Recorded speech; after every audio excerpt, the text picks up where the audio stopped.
For decades, MD Anderson has set the standard for cancer care, research, and innovation. Ranked #1 in the nation, their mission is simple: end cancer for everyone. And this year, cancer survivor Karen Ball is helping lead the charge as chair of the annual Boot Walk to End Cancer. Good morning. Good morning. All right. Let's start with your journey. Any cancer in your family's history? No. Yeah. Now that's an important thing because so many people say, "Oh, I don't have cancer in my history, so I'm not worried. My family history, so I'm not worried about it." The fact of the matter is, a lot of people who are diagnosed don't have cancer history in their families. Correct. That's why we have to be proactive. Yeah. All right.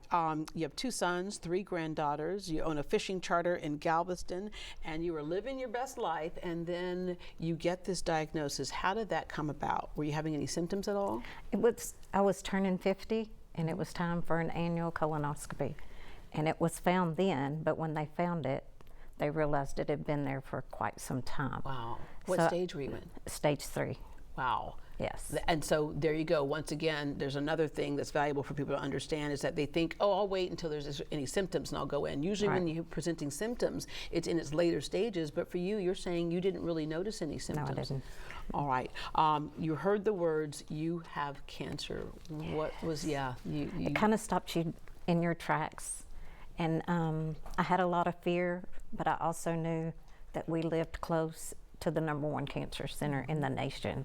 And that's the first thing I did, was call the Ask MD Anderson hotline, and they got me in and they got an appointment. And the day my husband and I walked in there for my appointment, we immediately felt relief. They had a team of doctors ready to take care of me in all aspects of the treatment. And that says a lot when you say we walked in there with stage 3 cancer and immediately felt relief. We did. And that team of doctors is incredible because they all have their area of expertise and they can all take care of your care, right? Right. It's interesting with the thing with colon cancer, you said you turned 50 and you went in to get your colonoscopy. I think the age has been moved down now, right? In Yes, terms it of when has. you should go in. Younger. Yeah, because more young people are being diagnosed. We know actor Chadwick Boseman died at 43, diagnosed with stage 3, and he was only 39 years old when he first got it. Actor James Van Der Beek is sharing his story right now, diagnosed also in stage 3 at 46, so 2 years ago when he was diagnosed. But he says he hadn't even been aware of the fact that they had moved down the age, I think it's at 45 now, to get your screens.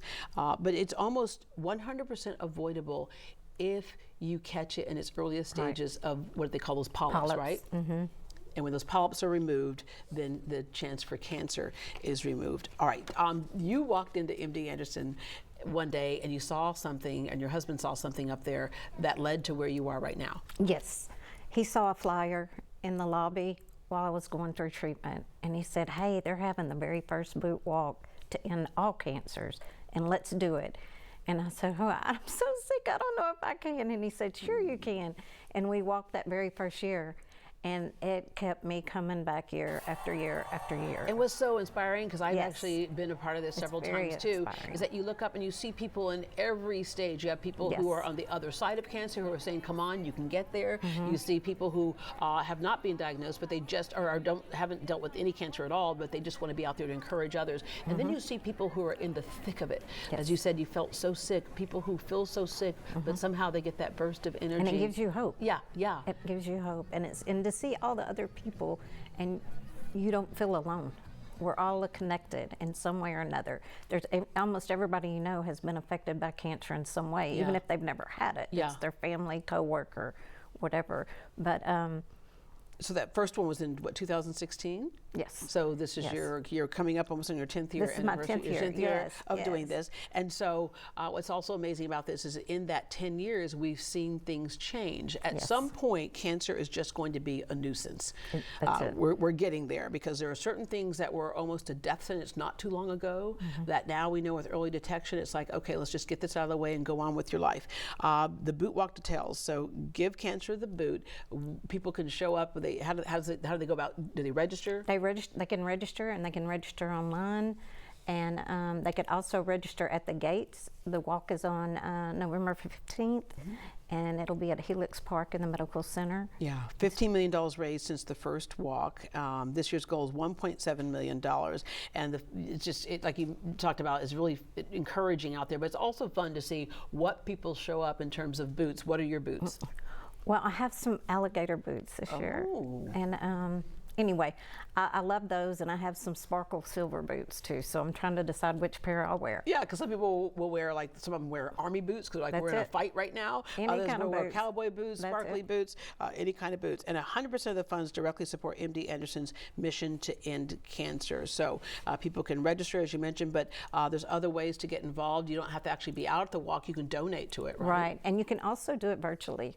There's a way to do the walk virtually if you can't come out that day. You And can do it teams in your can- neighborhood. Yeah, and teams can choose what program or project their funds will support. Yes. Aw, Yes. all right. Well, thank you for joining us today. Thank you so And, much. Yeah, congratulations on finding it early, that you went and got your colonoscopy, and just one last push to people to go ahead and do that. That's it. That's it. And I'm a survivor now. 10 years surviving. 10-year anniversary of the boot walk. All right. So. You can join the Boot Walk next Saturday at 9 a.m. at Helix Park in the Texas Medical Center campus. And I got to tell you, like, I've been there before. It is so much fun to get up and get out and see people who are all collectively. That's the way it's going to happen. It's collectively. That's the way we're going to end cancer. If you can't be there in person, you can participate virtually, as she mentioned. Register at mdanderson.org/bootwalk.